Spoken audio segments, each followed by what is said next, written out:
ವಲಸಿಗರ ಗಡೀಪಾರು ವಿಚಾರಕ್ಕೆ ಸಂಬಂಧಪಟ್ಟಂತೆ ಮಿಲಿಟರಿ ವಿಮಾನವನ್ನು ಬಳಸಲಾಗ್ತಾ ಇತ್ತಲ್ಲ, ಇದನ್ನು ಡೊನಾಲ್ಡ್ ಟ್ರಂಪ್ ಕೈಬಿಟ್ಬಿಟ್ಟಿದ್ದಾರೆ. ಇಲ್ಲಿ ಮಿಲಿಟರಿ ವಿಮಾನ ಬಳಕೆಯಿಂದ ಅಮೆರಿಕದ ಬೊಕ್ಕಸಕ್ಕೆ ಭಾರಿ ನಷ್ಟವಾಗ್ತಾ ಇದೆ. ಇದೀಗ ವಾಣಿಜ್ಯ ವಿಮಾನಗಳಲ್ಲಿ ಕಮರ್ಷಿಯಲ್ ಫ್ಲೈಟ್ ಅಂತಾರಲ್ಲ, ಇದರಲ್ಲೇ ಗಡೀಪಾರು ಮಾಡಬೇಕು ಅಂತ ಹೇಳಿ ನಿರ್ಧಾರವನ್ನು ಮಾಡಿದ್ದಾರೆ.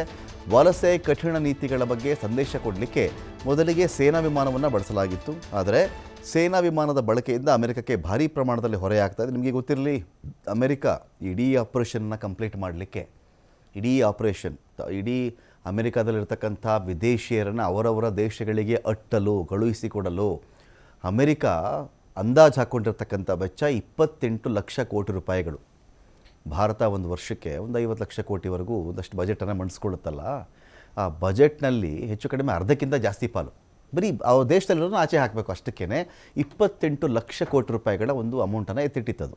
ಆದರೆ ಇದೀಗ ಇದು ಹೊರೆ ಆಗ್ತಾ ಇದೆ ನಮಗೆ ಅಂತೇಳಿ ಡೊನಾಲ್ಡ್ ಟ್ರಂಪ್ಗೆ ಈಗ ಅರ್ಥ ಆಗಿದೆಯಂತೆ. ಅದಕ್ಕೆ ಸೇನಾ ವಿಮಾನ ಬಳಸಲ್ಲ, ನಾವು ವಾಣಿಜ್ಯ ವಿಮಾನಗಳನ್ನೇ ಬಳಸ್ತೀವಿ ಅಂಥೇಳಿ ತೀರ್ಮಾನವನ್ನು ಮಾಡಿದ್ದಾರೆ. ಭಾರತಕ್ಕೆ ವಲಸಿಗರನ್ನು ಹೊತ್ಕೊಂಡು ಬಂದಿದ್ದದ್ದು 3 ಮಿಲಿಟರಿ C-17 ವಿಮಾನಗಳು. 3 ವಿಮಾನಗಳಿಗೆ ತಲಾ $3 ಮಿಲಿಯನ್ ಅಮೆರಿಕನ್ ಡಾಲರ್ ವೆಚ್ಚವಾಗಿದೆ. ಇಲ್ಲಿ C-17 ಹಾರಾಟದ ವೆಚ್ಚ ಗಂಟೆಗೆ $28,500 ಅಮೆರಿಕನ್ ಡಾಲರ್ ಆಗುತ್ತೆ. ಅಮೆರಿಕದ ಸೇನಾ ವಿಮಾನಗಳಿಗೆ ಅವಕಾಶ ಕೊಡಲಿಲ್ಲ ಕೆಲ ದೇಶಗಳು. ಇದರಿಂದ ಸುತ್ತಿ ಬಳಸಿ ಹೋಗಬೇಕಾಗಿರೋದ್ರಿಂದ ಭಾರಿ ವೆಚ್ಚ ಅವರಿಗೆ ಆಗ್ತಾ ಇದೆ.